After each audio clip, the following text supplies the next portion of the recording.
Welcome to health care. మన శరీర వ్యవస్థల్లో అతిపెద్ద వ్యవస్థ అయిన జీర్ణ వ్యవస్థలో ఎన్నో ఆర్గాన్స్ ఉంటాయి, అలాగే ఎన్నో రకాల సమస్యలు ఉంటుంటాయి.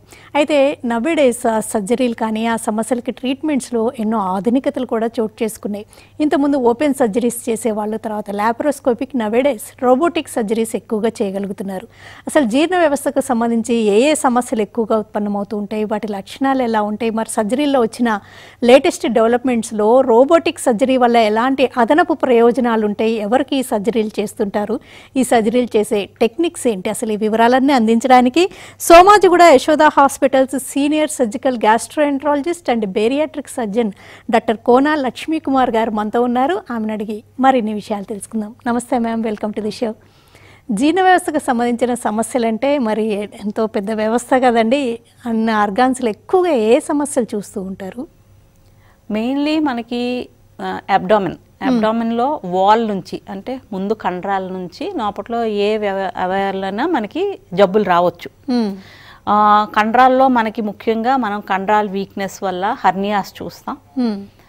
లోపట్లోకి వెళ్ళిన తర్వాత మీకు ఈవెన్ ఫుడ్ పైప్, స్టమక్లో ట్యూమర్స్, ఫుడ్ పైప్లో ట్యూమర్స్, ఫుడ్ పైప్లోని మసిల్ డిజార్డర్స్, తర్వాత లివర్లో మనకి సింపుల్ నుంచి అనుకుంటే మనకి గాల్ బ్లాడర్ డిసీజెస్, బైల్ డక్ట్లో డిసీజెస్, తర్వాత లివర్లోని మనకి ట్యూమర్స్, అలాగే ప్యాన్క్రియాస్లోని మనకి వేరే జబ్బులు, అంటే మ్యాలిగ్నెంట్, నాన్ మ్యాలిగ్నెంట్, అలాగే ఇంటెస్టైన్స్కి వస్తే పెద్ద పేగుల్లో, చిన్న పేగుల్లో ట్యూమర్స్ కానీ, ట్యూబర్క్లోసిస్ కానీ, క్రాన్స్ బ్లడ్ డిసీజెస్ కానీ చూస్తాం.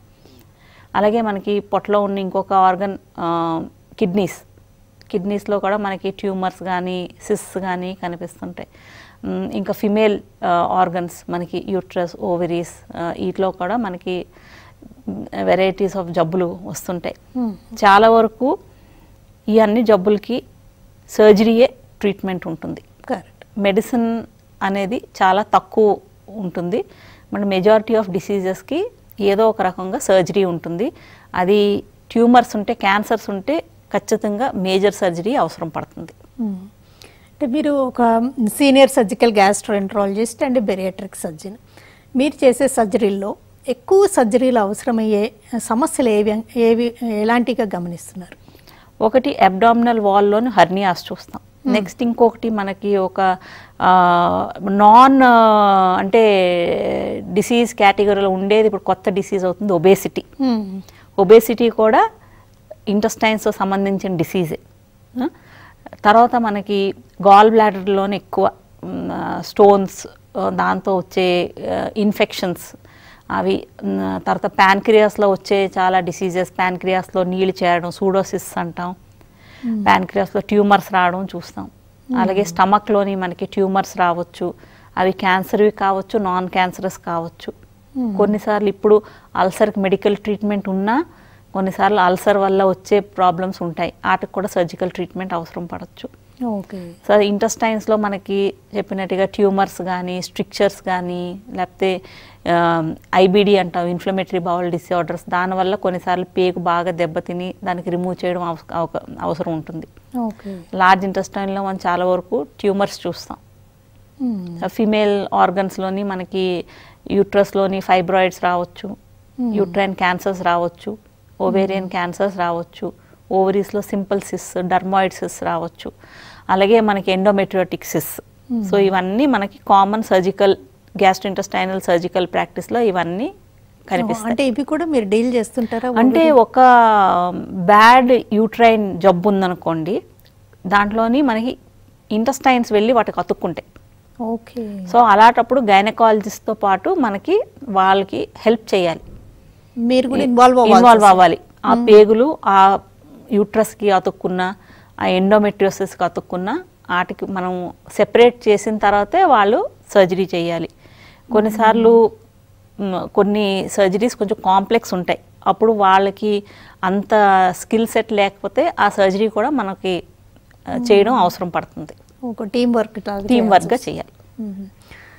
ఇంతకుముందు అంటే ఓపెన్ సర్జరీస్ ఎక్కువ జరిగేవి, ఇప్పుడు ఈ మధ్యకాలంలో ఎక్కువగా ల్యాప్రోస్కోపీ సర్జరీస్ జరుగుతున్నాయి. మరీ రీసెంట్ టైమ్స్లో అయితే ఇక రోబోటిక్ అంటున్నారు ప్రతిదానికి. అంటే అసలు రోబోటిక్ సర్జరీస్ ఏంటి దాన్ని? సో రోబో అనేది ఒక ప్లాట్ఫామ్, అంటే ఒక different set of advanced instruments అన్నీ కలిపి ఒక్క సిస్టంలో పెట్టి ఆ సిస్టమ్కి ఒక్క సింగిల్ సర్జన్ కంట్రోల్ చేయొచ్చు. సో మనం మామూలుగా జనరల్ వర్డ్లో రోబో అంటే మనం జస్ట్ ఒక బటన్ ప్రెస్ చేస్తే అదేదో పని చేసేస్తుంది. అలాగే సర్జరీలోనే అలాగే రోబో ఇండిపెండెంట్గా సర్జరీ ఏమీ చేయదు. కానీ డిఫరెంట్ టెక్నాలజీస్ ఇప్పుడు మనకి 3D విజన్, మ్యాగ్నిఫైడ్ విజన్, అలాగే గుడ్ ఎనర్జీ సోర్స్ అంటే మనం కట్ చేసినప్పుడు అది ఎలక్ట్రిసిటీ దీంతో కట్ చేస్తాం అది. So good energy source. తర్వాత ఫ్లోరోసెంట్ ఇమేజింగ్, కొన్నిసార్లు కొన్ని సెన్సిటివ్ ఆర్గన్స్ ఉంటాయి వాటికి బ్లడ్ వెసల్స్ దగ్గరలో ఉంటాయి. సో ఆ బ్లడ్ వెసల్ ఏది ఆర్గన్ ఏది సెపరేట్ చేయడానికి న్యాచురల్ ఐస్తో కాకుండా ఈ ఫ్లోరోసెంట్ ఇమేజింగ్తోని చూడాలంటే అప్పుడు మనం ఈ రోబోలోని మీకు good camera system, 3D vision plus good energy source, fluorescent imaging, దాంతోపాటు ప్రెసిషన్. ఇప్పుడు మనం హ్యూమన్ బీయింగ్ చేత్తోని ఆపరేట్ చేస్తున్నప్పుడు ఒక సర్జరీలోని ఒక 3-4 అసిస్టెంట్ సర్జన్స్ పనిచేస్తున్నప్పుడు హ్యాండ్ మూమెంట్స్ డిఫరెంట్ ఉంటాయి. నాది స్టెబిలిటీ హ్యాండ్ మూమెంట్ ఉంటుంది, నా అసిస్టెంట్ది హ్యాండ్ కొంచెం షేక్ అవ్వచ్చు. సో కొన్ని ఇన్స్ట్రుమెంట్స్ కొంత డిఫరెంట్ స్పీడ్లో మూమెంట్ అవుతుంటాయి. సో అవన్నిటికీ అవాయిడ్ చేసి ఒక సింగిల్ ఇన్స్ట్రుమెంట్, ఈ ఇన్స్ట్రుమెంట్స్ అన్నీ హ్యాండిల్ చేసినప్పుడు మనం ఎంత మూవ్మెంట్ చేస్తే అంతే మూవ్ అయినట్టుగా దాంట్లో ప్రెసిషన్ వస్తుంది. సో దానివల్ల ఏంటంటే కాంప్లెక్స్ సర్జరీస్ చేసినప్పుడు కొన్నిసార్లు మనం వింటాం ఇది ల్యాప్రోస్కోపీ అని చెయ్యాలని వెళ్ళారు కానండి, కుదరకుండా మళ్ళీ ఓపెన్ సర్జరీ చేశారు. ఎందుకు ఓపెన్ సర్జరీ చేశారు? మేబీ కొన్ని టెక్నికల్ డిఫికల్టీస్ వల్ల. సో మేబీ ఆ డెప్త్లోకి కరెక్ట్గా విజన్ కనిపించట్లేదు, లేకపోతే మీ ఉండే ఇన్స్ట్రుమెంట్స్ ఆ స్పేస్లోకి రీచ్ అవ్వట్లేదు, లేదా కొంచెం స్పేస్లో ఇన్స్ట్రుమెంట్ బెండ్ అవ్వట్లేదు. సో ఆ క్రిటికల్ పాయింట్ ఆఫ్ సర్జరీలోని ఇది కుదరకపోతే మళ్ళీ మనం ఓపెన్ సర్జరీకే వెళ్ళాలి. బట్ ఈ రోబో వల్ల ఆ టెక్నికల్ ఛాలెంజెస్ ఏ ఉన్నాయో, గుడ్ విజన్, మీరు ఇప్పుడు ఇంత స్పేస్లోని మ్యాగ్నిఫికేషన్ ఇంత చూస్తే మీకు అక్కడ ఉన్న ఏవైనా మనకి స్పెషల్ ఆర్ క్రిటికల్ స్ట్రక్చర్స్ అన్నీ మ్యాగ్నిఫైడ్లో కనిపిస్తాయి. సో అవి మనకి డ్యామేజ్ చేయకుండా మళ్ళీ ఫైన్ మూమెంట్స్తో మనం ఎంత మూమెంట్ చేస్తామో అంత ఫైన్ మూమెంట్స్తో అక్కడ సర్జరీ అవుతుంది. వేరే వాళ్ళ మూమెంట్స్ అన్నీ అక్కడ రిఫ్లెక్ట్ అవ్వవు. Okay okay. అంటే రోబోటిక్ సర్జరీస్ చేసేటప్పుడు ఇంకా ఓపెన్ సర్జరీ చేయాల్సిన అవసరం ఉంటుంది. ఓకే.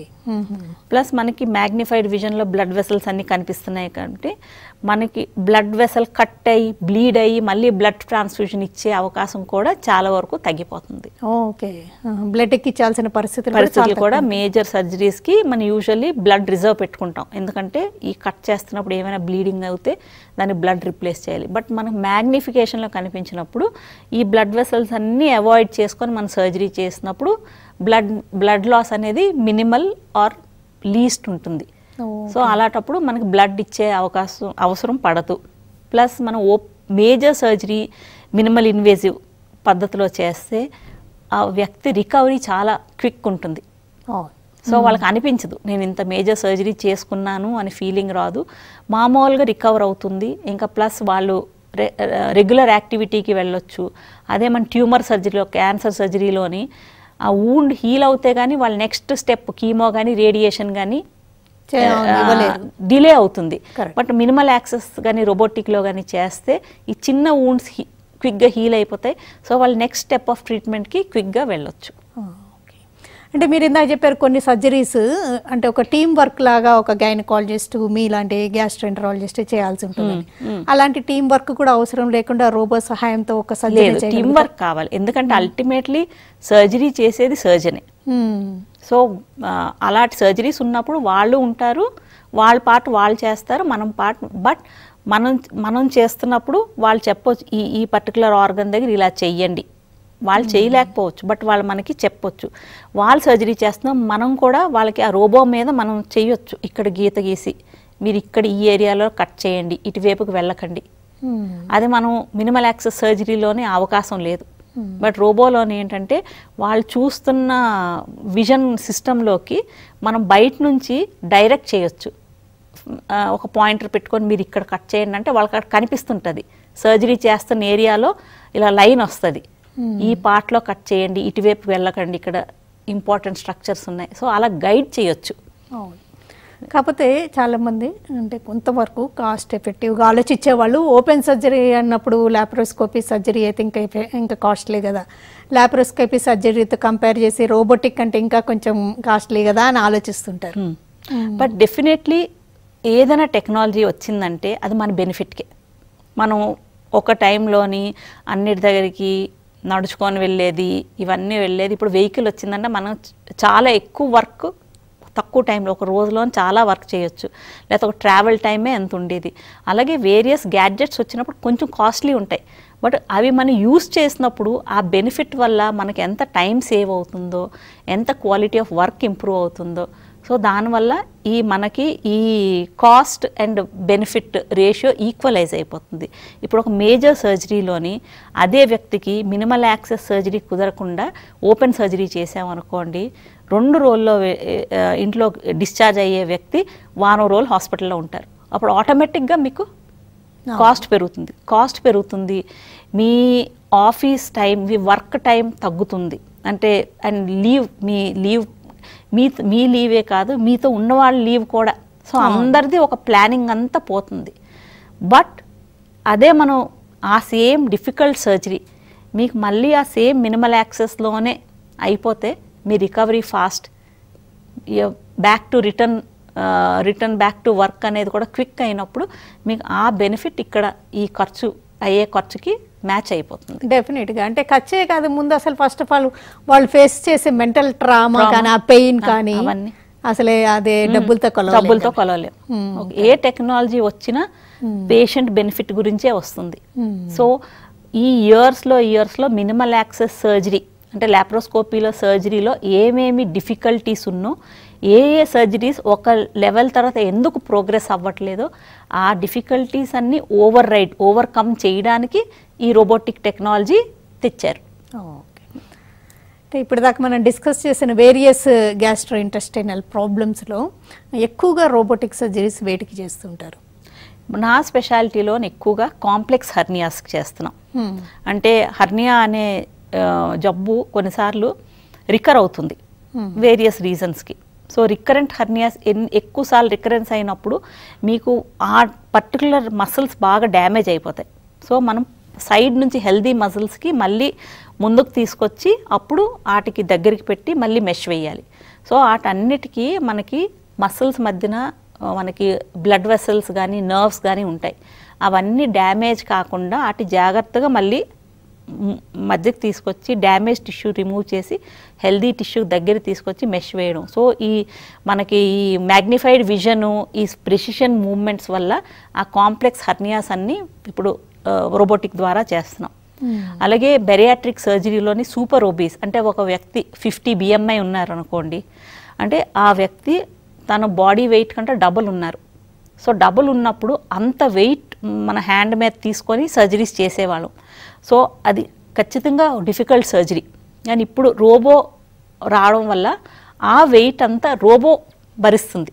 మన చేతి మీద పేషెంట్ బరువు ఏం పడవట్లేదు. ఆ రోబో స్ట్రాంగ్ ఇన్స్ట్రుమెంట్స్ ద్వారా ఆ వెయిట్ అంతా రోబో సిస్టమ్ మీద పడుతుంది. మనం ఓన్లీ ఒక దాని కన్సోల్ మీద కూర్చొని దానికి మన హ్యాండ్ మూమెంట్స్, మినిమల్ హ్యాండ్ మూమెంట్స్తోనే నడిపిస్తున్నాం. సో దానివల్ల డిఫికల్ట్ సూపర్ ఒబీస్ వాళ్ళకి సర్జరీస్ ఇప్పుడు మోర్ ఈజియర్ అయిపోయాయి మాకు. ఓకే. అంటే ఒక చిన్న డౌట్ అండి, లాప్రోస్కోపీ సర్జరీకి అడ్వాన్స్డ్ వర్షనే రోబోటిక్ సర్జరీస్ అంటుంటారు కదా. ఒక్కోసారి బాగా ఒబేసుకున్న వాళ్ళకి లాప్రోస్కోపీ సర్జరీ కుదరకపోవచ్చు అని కూడా ఉంటుంటాం కదా. ఈ రీజన్ వల్లే, అంటే అంత వెయిట్ వల్ల మనకు లాప్రోస్కోపీ ఇన్స్ట్రుమెంట్స్ చాలా ఫైన్ ఉంటాయి. ఓకే. సో ఆ ఇన్స్ట్రుమెంట్స్ బెండ్ అయిపోతుంటాయి. సో ఆ డిఫికల్టీస్ క్రాస్ ఓవర్ చేయడానికి ఇప్పుడు రోబోటిక్ ఇన్స్ట్రుమెంట్స్ స్ట్రాంగ్ స్టర్డీ ఉంటాయి. సో మీకు వెయిట్ ఎంత పెరుగుతుందో ఆ పర్సన్ వెయిట్, ఆ వ్యక్తి వెయిట్ మీ ఇన్స్ట్రుమెంట్స్ మీద పడుతుంది.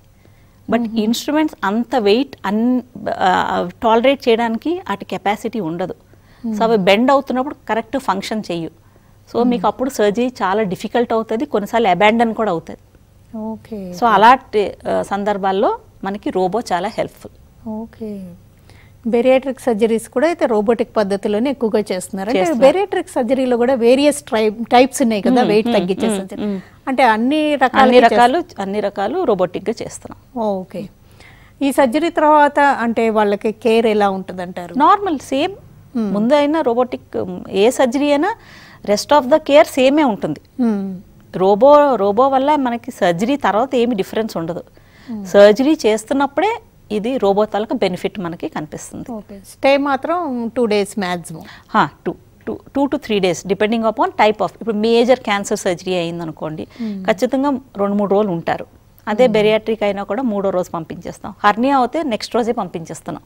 అర్లియర్ హర్నియా చేసినప్పుడు 4-5 రోజులు వాళ్ళకి హాస్పిటల్లో ఉండడం అవసరం పడేది. ఇప్పుడు ఆల్మోస్ట్ నెక్స్ట్ డే పంపించేస్తున్నాం. ఓకే. ఎంత పెద్ద హర్నియా అయినా నెక్స్ట్ డే పంపించేస్తున్నాం. ఓకే. ఇంకా గాల్ స్టోన్స్ కూడా ఎక్కువగా జరుగుతూ ఉంటాయి కదా? గాల్ స్టోన్స్ కూడా సర్జరీ. ఇప్పుడు కాంప్లెక్స్ గాల్ బ్లాడర్ డిసీజ్ చాలా అందరూ గాల్ స్టోన్స్కి నెగ్లెక్ట్ చేసి చాలా ఇన్ఫెక్షన్ అయ్యి క్రోనిక్ గాల్ బ్లాడర్ ఇన్ఫెక్షన్స్తో వస్తారు. వాటిల్లోని చుట్టుపక్కల ఉన్న ఆర్గన్స్ కూడా, అంటే మనకి స్టమక్ కానీ డియోడనం కానీ లార్జ్ ఇంటెస్టైన్కి దానికి బాగా అతుక్కొని ఉంటాయి. కొన్నిసార్లు అలాంటి సర్జరీస్ కూడా లాప్రోస్కోపీతో కుదరదని ఓపెన్ చేస్తారు. అవును. సో ఈ మనకి మ్యాగ్నిఫైడ్ విజన్ వల్ల మనం ఆ ఆర్గన్స్ ఇతర ఆర్గన్స్ గాల్ బ్లాడర్కి అతుక్కున్న ఆర్గన్స్కి మనం సెపరేట్ చేసి సేఫ్గా ఈ సర్జరీ చేయొచ్చు. ఓకే. ఇంతకుముందు హెర్నియా అవి అంటే లాప్రోస్కోపీ పద్ధతిలో చేయించుకున్నా లేకపోతే ఓపెన్ సర్జరీస్ చేయించుకున్నా ఒక్కోసారి రికరెన్స్ కూడా ఎక్కువగా చూస్తున్నాం. వాళ్ళకి రోబోటిక్ పద్ధతిలో చేయగలరా? రీడు చేస్తున్నాం. రీడు హర్నియా సర్జరీస్కి ఇంకా డిఫికల్ట్ పొజిషన్స్ లొకేషన్స్లో కొన్నిసార్లు హర్నియాస్ బోనీ ఏరియాస్ దగ్గరికి వస్తాయి. అప్పుడు వాటికి ఆ బోని వెనకాతల నుంచి మనం మెష్ వేయడం అవసరం పడుతుంది. సో అలాంటప్పుడు కూడా ఈ రోబో ద్వారా మనకి ఆ స్పేస్ బాగా, అవన్నీ నేరో స్పేసెస్.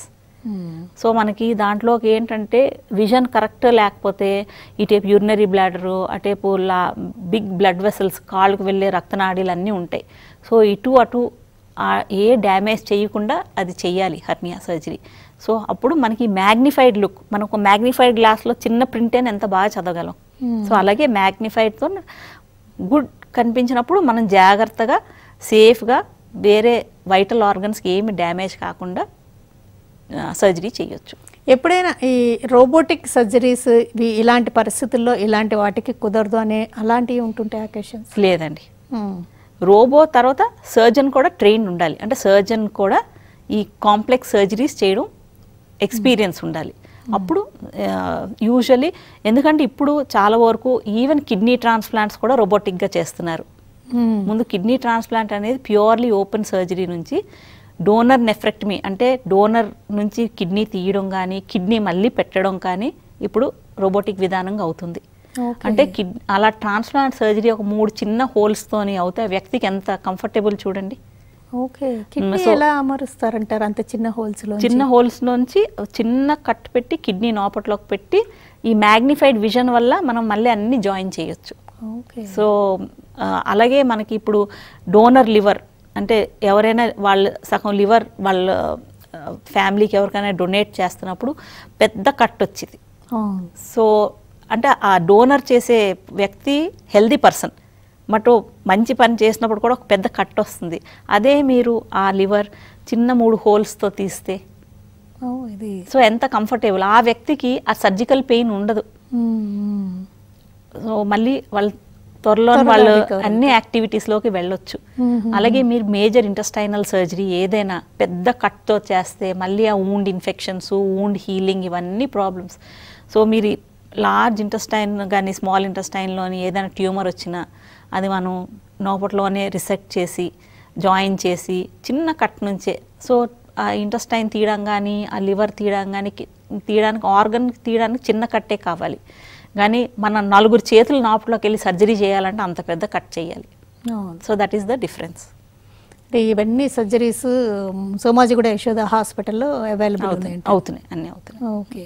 మరి ముఖ్యంగా ఇంకా క్యాన్సర్ సర్జరీస్కి అయితే ఇంకా ఒక పెద్ద బ్లెస్సింగ్ అనుకో, చాలా పెద్ద బ్లెస్సింగ్.